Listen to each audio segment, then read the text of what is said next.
नमस्कार दोस्तों, मैं अंकित स्वागत करता हूं आपके इस नए वीडियो में। दोस्तों, मैं आज आप लोगों को ना एक कहानी, आज एक व्यक्ति की, एक स्त्री की, एक संघर्ष की कहानी सुनाना चाहता हूं। ये कहानी रियल है, आप इसको बहुत ध्यान से सुनिएगा और बस इतना समझ करके सुनिएगा कि इस कहानी में मैंने जो भी बताया है ये उसका 1% है। उसके ऊपर जो भी अत्याचार हुए हैं, वो जो भी उसने संघर्ष किया है, मैंने इस कहानी में शायद उसका सिर्फ 1% ही बता पाया हूँ। ये रियल स्टोरी है और मैं ये स्टोरी में उसका नाम बता सकता हूँ, बट मुझे लगता है ये बताना यहाँ पर पब्लिकली सही नहीं होगा। तो चलिए चलते हैं इस कहानी की तरफ। दोस्तों, एक लड़की होती है, एक छोटे से शहर की है, अपना यूपी का ही डिस्ट्रिक्ट है, रियल स्टोरी है, तो मैं बस इतना ही बता सकता हूँ। वो लड़की जो है 10th 12th में पढ़ने में कहा जाए तो बहुत अच्छी नहीं होती है। एक उसे मैं ये भी नहीं कह सकता हूँ कि वो मिडिल भी है, वो उससे भी कम है पढ़ने में, वो लो कह सकते हैं आप उसे, पढ़ने में लो है।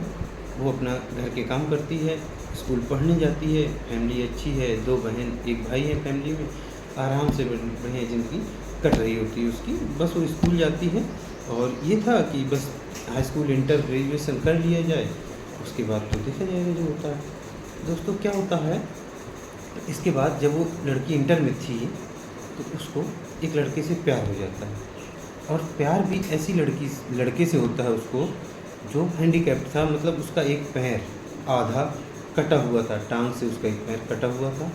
वो फिर भी अपनी दोस्त के कहने पे, क्योंकि उस लड़के ने उसे एक बार प्रपोज किया, उसने मना कर दिया, तो उसी की एक दोस्त थी, तो उसने कहा कि तुम शायद उससे इस वजह से प्यार नहीं कर रहे हो क्योंकि वो उसका एक पैर नहीं है।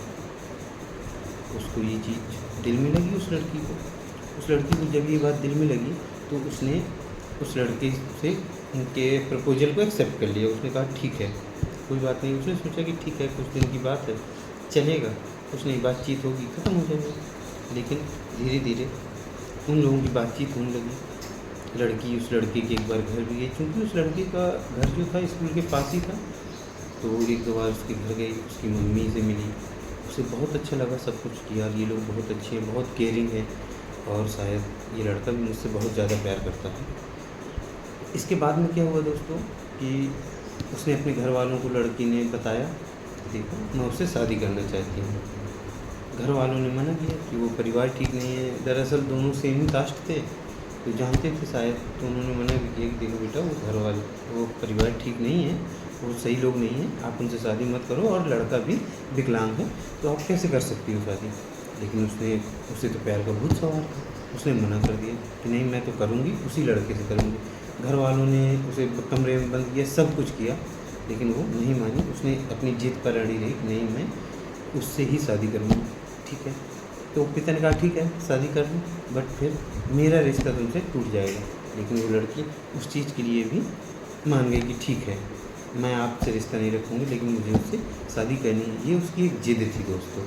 उसने शादी कर ली लड़की ने, कोई बात नहीं, शादी कर ली, ससुराल गई, सब कुछ अच्छा चल रहा है, कोई दिक्कत नहीं है। ससुराल वाले भी बहुत अच्छे से बिहेव कर रहे हैं, वो भी खुश है, पति भी बहुत प्यार कर रहा है, सब कुछ अच्छा चल रहा है। कुछ दिन में वो धीरे धीरे 1-2 महीने में ही, कुछ ही महीनों में, वो अपने ससुराल वालों में बिहेवियर में बदलाव देखती है। वो देखती है कि जो लड़का है उसका शायद कहीं बाहर और भी लड़कियों से अफेयर है। वो देखती है कि सास जो है वो ऐसी है कि वो कहती है बस पति ही तुम्हारा सब कुछ है, तुम पति की ज्योति बन के रहो, तुम यहाँ आई हो बहू बन के, तुम्हारा सिर्फ एक काम है, वो काम है खाना बनाना, घर के काम करना, सारे, इसके अलावा आपका कोई काम नहीं है। अब लड़की थोड़ा सा बेचैन होती है, क्योंकि कोई भी होगा दोस्तों बेचैन तो होगा ही, कि उसके साथ एकदम से अभी तक सब कुछ सही चल रहा था, उसके बिहेवियर में, सबके बिहेवियर में बदलाव आता है। दोस्तों, एक दिन क्या होता है, वो सासू माँ को बताती है कि देखिए मैंने अपने हस्बैंड के ये मैसेज देखे हैं, वो इस लड़की से बात करता है, मैंने उसकी फ़ोटो देखी है। तो सास उसको इग्नोर करती है, कहती है कि तुम जिस लिए आई हो वो करो, तुम्हारा काम है यहाँ सिर्फ काम करना, इसीलिए बहू होती है काम करने के लिए, तुम सिर्फ घर का काम करो और पति की जूती बनकर रहो। इस वर्ड को ध्यान दीजिए, वो कहती है पति की जूती बनकर रहो। वो लड़की थोड़ा सा चौंकती है, लेकिन वो कर भी क्या सकती थी। वो सोचती है मैंने तो लव मैरिज की है, मेरे घर वाले भी साथ नहीं देंगे, घर वालों ने मना किया, कोई बात नहीं। वो सोचती है शायद कुछ दिन की बात है, सब कुछ सही हो जाएगा। अब वो धीरे धीरे ये चीज़ वो करती है दोस्तों। तो फिर वो इसी तरीके से लड़की अपनी ज़िंदगी में एक सुधार की उम्मीद करके कि शायद टाइम के साथ सब कुछ सही हो जाए, मैं सब कुछ सही कर लूँ, वो ज़िंदगी जीने लगती है। धीरे धीरे उसे ये भी पता चलता है, एक दिन वो अपने पति के कपड़ों में सूखा नशा पाती है। उसे ये भी पता चलता है नशा करने लगा है, क्योंकि इकलौता लड़का था वो अपने माँ बाप का, तो उसे डर नहीं था किसी चीज़ का, वो ज़िद्दी था। उसने अपनी सास को बताया कि देखिए ये नशा करता है, तो मैं, और वो नशा पा गई। वो लड़का उसे छीनने लगा तो वो देने से मना करने लगी, मैं नहीं दूँगी। उसकी सास ने उसे कहा कि दे दो, ज़बरदस्ती उसको दिला दिया। वो लड़का, अब ये दिनचर्या हो चुकी थी, वो लड़का नशा करके आता, इसे पीटता और सो जाता। तो इसके बाद धीरे धीरे ऐसे ही चलता रहा। लड़की ने सोचा शायद सही हो जाए कुछ, शायद सही हो जाए, कई चीज़ों ने पकड़ा, लेकिन अब लड़का धीरे धीरे उसकी चीज़ें बढ़ती जा रही थी। अब उसकी पिटाई भी करने लगा, और एक तरीके से डेली आता नशा करके। उसका एक तरीके से आप उसे सेक्स कहिए, या जब ज़बरदस्ती होती है तो हम लोग क्या, ये पूरा सब लोग उसे शायद रेप ही कहते हैं। जब ज़बरदस्ती होती है वो एक संबंध नहीं होते हैं, वो एक सेक्स की श्रेणी में आ जाता है, तो उसे आप सेक्स भी कह सकते हैं। वो रेप भी कह सकते हैं उसको, जो उसके साथ अत्याचार होने लगे। वो कहती कुछ, उसे पीट दिया जाता पति द्वारा। एक बार वो ज़्यादा जिद करी कि नहीं, ये नहीं करना है, नशा नहीं करना है, लड़कियों से बात नहीं करना, तो उस दिन उसके साथ उसने एक अत्याचार किया, उसके सारे कपड़े उतार दिए। वो रोती रही, बिलखती रही, नहीं मुझे छोड़ दो, मुझे जाना है, मुझे वॉशरूम लगी है, वॉशरूम जाना है। उस लड़के ने उसकी बिल्कुल नहीं सुनी और कहा कि ऐसे में ही सेक्स करना है, और तुम्हें अगर वॉशरूम जाना भी है तो ऐसे ही बिना कपड़ों के जाओ। अब वो लड़की क्या करती, कुछ कर भी नहीं सकती थी, वो पीट देता था। उस दिन उस जैसे तैसे वो रात कटी उसकी। उस दिन वो पूरी रात वॉशरूम भी नहीं गई दोस्तों, और वैसे में ही उसके साथ उसका रेप किया गया। रेप, सेक्स, जो भी आप कहिए, ये आपकी मर्ज़ी है, ठीक है। उसके साथ ये किया गया। इसके बाद दोस्तों धीरे धीरे वो ज़िंदगी के एक सुधार को देख रही थी कि शायद कहीं से कोई एक उम्मीद आ जाए सुधार की, बट उसे एक सुधार की उम्मीद भी दिख नहीं रही थी। अब धीरे धीरे सास और ससुर भी उसे ताने देने लगे थे। उसे जो चीज़ को लेकर के आई थी कि इस घर में मुझे प्यार मिलेगा, सम्मान मिलेगा, वो चीज़ शायद बहुत पीछे छूट चुकी थी उसके। अब उसे एक ना कोई प्यार करने वाला था, ना कोई सम्मान देने वाला था। वो बस बहू थी इस घर की, उसे काम करने थे, ताने सुनने थे, मार खाना था और सो जाना था, अपने ऊपर अत्याचार सहने थे। बस यही उसकी दिनचर्या हो गई थी। धीरे धीरे अब वो तंग आ चुकी थी ज़िंदगी से। उसे समझ नहीं आ रहा था कि वो क्या करे। एक दिन तभी उसे एक छोटी सी उम्मीद की किरण दिखती है। वो पढ़ने में तो कमज़ोर थी जैसा मैंने आपसे बताया, लेकिन उसी बीच में यूपी पुलिस की वैकेंसी आती है, एक बड़ी वैकेंसी आती है, 60,244 वैकेंसी आती है। उस लड़की को कहीं से उम्मीद दिखती है कि शायद मैं यहाँ से अपनी इस ज़िंदगी को चेंज कर सकती हूँ। वो आती है, वो अपनी सास से कहती है मुझे पढ़ना है, तो सास पहले तो मना कर देती है, नहीं पढ़ना। वो जिद करती है कि नहीं मुझे पढ़ना है। वो धीरे धीरे किसी तरीके ऑनलाइन बुक्स मंगा करके पढ़ना शुरू कर देती है। बट वो देख रही थी कि दिन भर काम करके वो इतना थक जाती है, काम करना, ताना सुनना, मार खाना, इतना थक जाती है कि उसकी पढ़ाई बिल्कुल भी नहीं हो पा रही है। उसे ये समझ आ गया था कि पहले तो मैं कमज़ोर हूँ पढ़ने में, मुझे बहुत ज़्यादा मेहनत करनी होगी, और बहुत लोग कई सालों से मेहनत कर रहे हैं उस क्षेत्र में। अगर मुझे उनके बराबर आना है, इस वैकेंसी में सिलेक्शन लेना है, तो मुझे बहुत ज़्यादा मेहनत करनी पड़ेगी। वो लड़की मेहनत करने से अब डर नहीं रही है। वो ये भी नहीं सोच रही है कि वो पढ़ने में वीक है, उसे मैथ में बहुत मेहनत करनी पड़ेगी। वो कुछ नहीं सोच रही, वो सिर्फ एक सोच रही, ये मेरे लिए एक मौका है और मुझे इसे किसी भी तरीके अपने ऊपर पकड़ के रखना है। वो लड़की पढ़ना शुरू करती है, बट वो देखती पढ़ाई नहीं हो रही। फिर वो सोचती क्या करे, वो लाइब्रेरी भी ज्वाइन करती है जिद करके, लाइब्रेरी जाने की उसे इजाज़त मिल जाती है, लाइब्रेरी जाती है, लेकिन वो देखती है कि मैं लाइब्रेरी यहाँ से जाने में इतना थक जाती हूँ, क्योंकि वो पहले पूरा काम करती है, इसके बाद उसे नींद आती है, पढ़ाई भी नहीं हो पाती। उसकी एक फ्रेंड थी, वो सलाह देती है, देखो अगर पढ़ना है तो मायके चली जाओ, मायके में भले ही पापा नहीं बोलेंगे, कोई नहीं बोलेगा, अगर वो रहने दें तो सिर्फ वहाँ रह लो और वहाँ से पढ़ाई करो। लड़की जिद करती है अपनी सास से, लड़ती है, झगड़ती है और चली जाती है वो अपनी लड़ झगड़ करके, और एक वर्ड बोल के जाती है कि सासू माँ, आपका लड़का कुछ नहीं कर सकता, वो बेरोज़गार है, वो कुछ नहीं कर सकता है, अगर उसकी भी ज़िंदगी आपको संवारनी है तो मुझे एक मौका दीजिए। आपका लड़का तो जॉब कर नहीं पाएगा, मैं हूँ, मैं उसे सब कुछ कर खिला लूँगी, लेकिन आप मुझे पढ़ने का मौका तो दीजिए, जॉब करने का मौका तो दीजिए, जो भी है मैं सब सह लूँगी। उसे एक मौका मिलता है, सासू से मौका देती है, वो मायके जाती है और वहाँ से वो लाइब्रेरी शुरू करती है। मायके में उसे अच्छा ये था, उसे कोई काम नहीं करना था, खाना मिल जाता था बना हुआ, क्योंकि उसकी भाभी थी वो अच्छी थी, वो उसे खाना बना के देती थी और वो जाती थी लाइब्रेरी, दिन भर वो लाइब्रेरी में रहती थी, शाम में आती थी, शाम में भी वो खाना खाती थी और पढ़ाई करती थी, ऐसे ऐसे उसका चल रहा था। लेकिन उसके ऊपर अभी भी कुछ प्रताड़नाएँ बाकी थीं दोस्तों।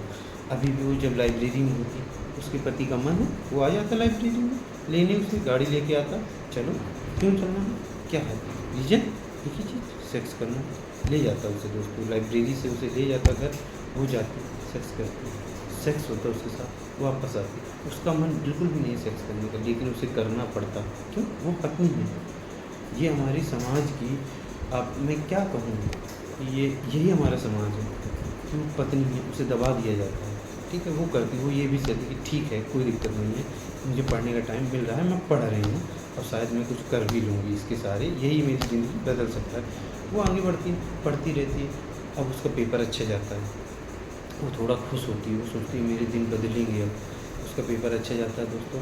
इसके बाद में अब रनिंग की बारी थी, क्योंकि उसका वेट बहुत ज़्यादा था, उसे थायराइड्स था, उसका वेट बढ़ करके लगभग 75 के आसपास हो चुका था, 75 केजी। तो उसे पता था कि मैं यहाँ रनिंग खुद से तो कर नहीं पाऊँगी, और ससुराल में रह के तो बिल्कुल नहीं, सुबह शाम इतना ज़्यादा काम है और रनिंग में भी थकान होना, यहाँ काम में भी थकान होना, मैं नहीं कर पाऊँगी।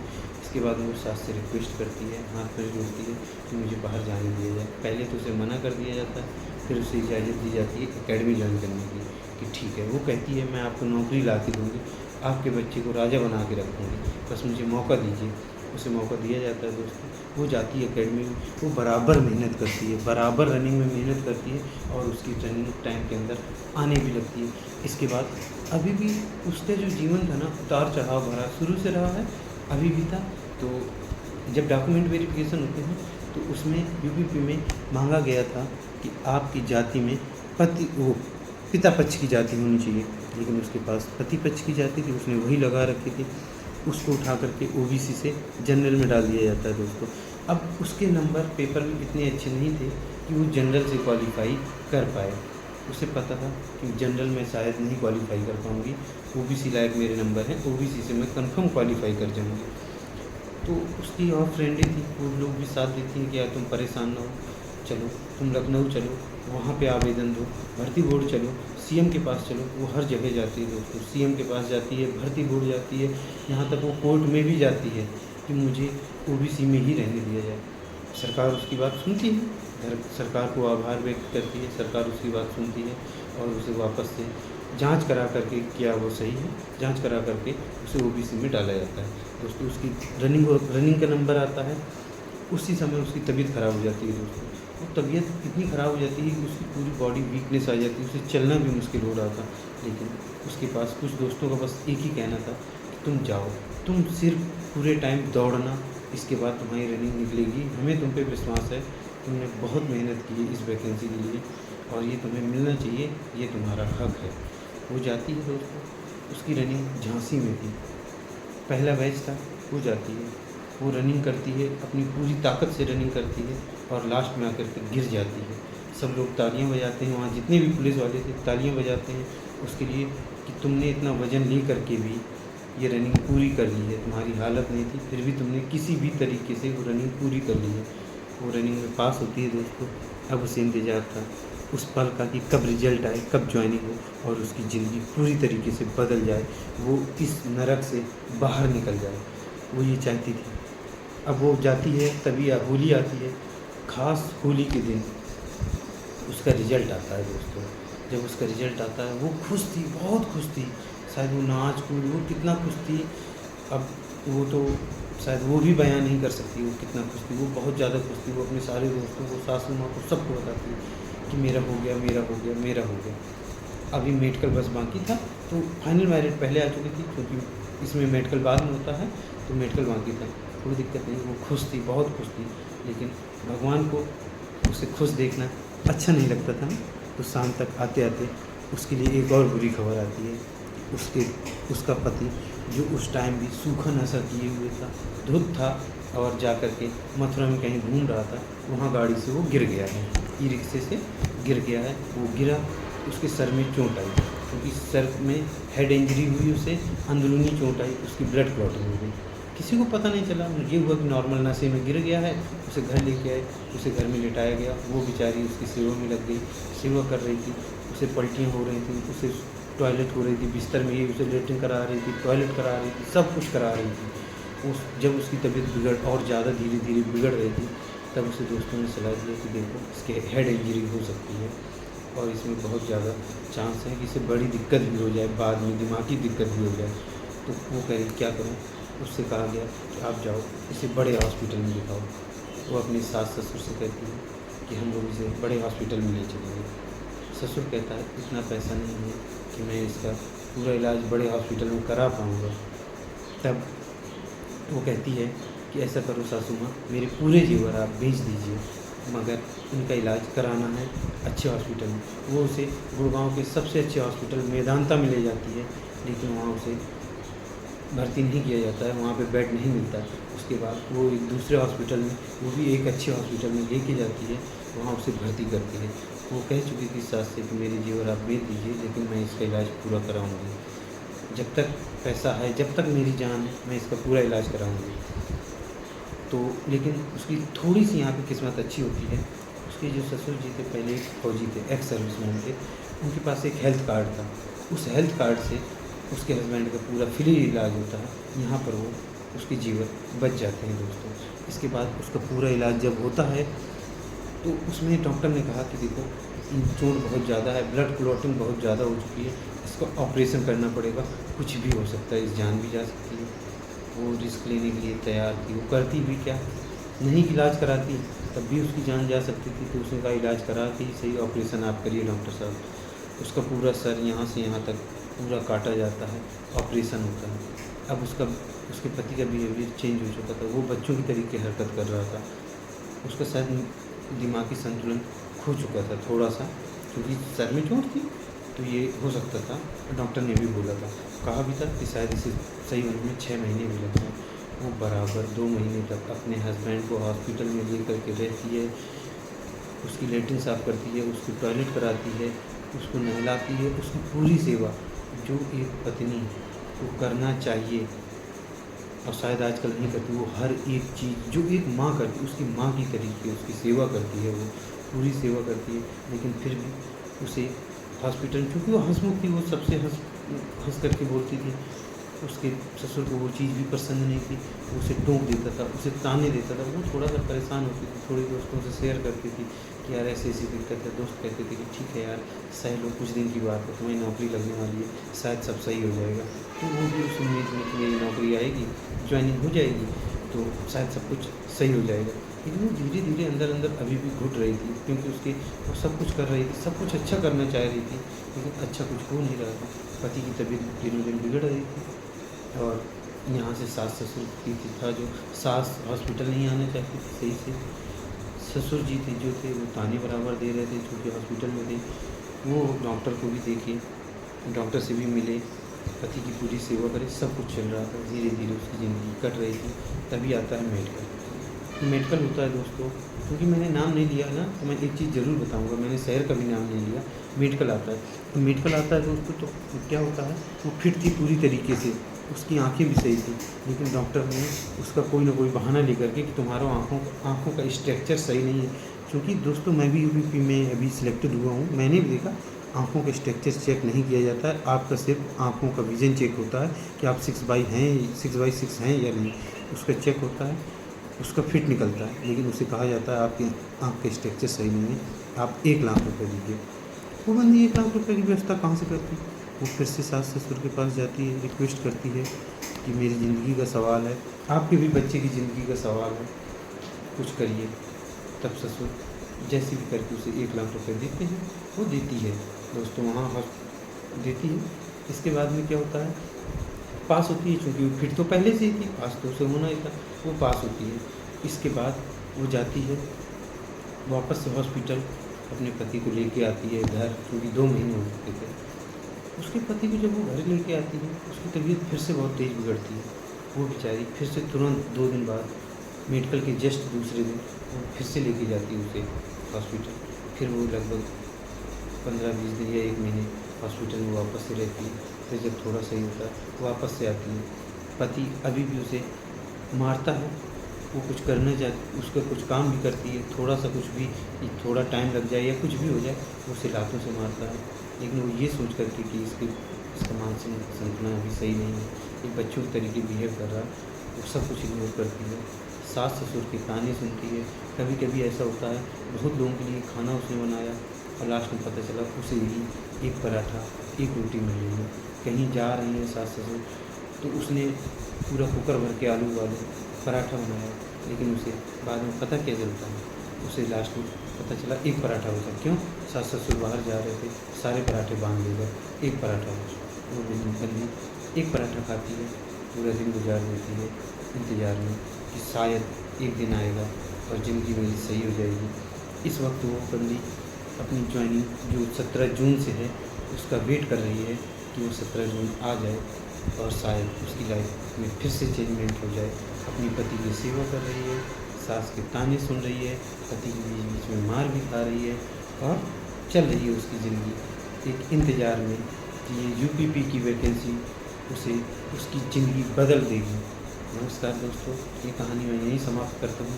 देखते हैं उसकी ज़िंदगी में क्या होता है। अगर कुछ अच्छा होता है तो मैं भगवान से विनती यही करता हूँ कि कुछ उसकी ज़िंदगी बदले, उस नरक से निकल करके एक उसे अच्छी ज़िंदगी मिले, जो वो जी सके, उसे मान सम्मान मिले। उसकी उम्मीद ही हम आप कर सकते हैं। और उनके ससुर से और पति से, सास से यही कह सकते हैं, आप लोग उसको समझिए, उसको इज्जत दीजिए। वो पत्नी कभी भी पति के पैर की जूती नहीं होती है, वो उसकी अर्धांगिनी होती है, जो उसके बगल में सुख दुख में खड़ा होना चाहती है। आप उसे मौका दीजिए। आपने अभी तक देखा है कि वो आपके बच्चे के सुख दुख में हमेशा खड़ी रही है साथ। आप उसे मान सम्मान दीजिए। पैर दबाना ही कोई मान सम्मान देना नहीं होता है। आप उससे प्यार से 2 बातें करेंगे, आप उसे प्यार से रखेंगे, वो खुश हो जाएगी। आप करके देखिए। तो इस कहानी को समाप्त करता हूँ। नमस्कार दोस्तों, जय हिंद, जय भारत।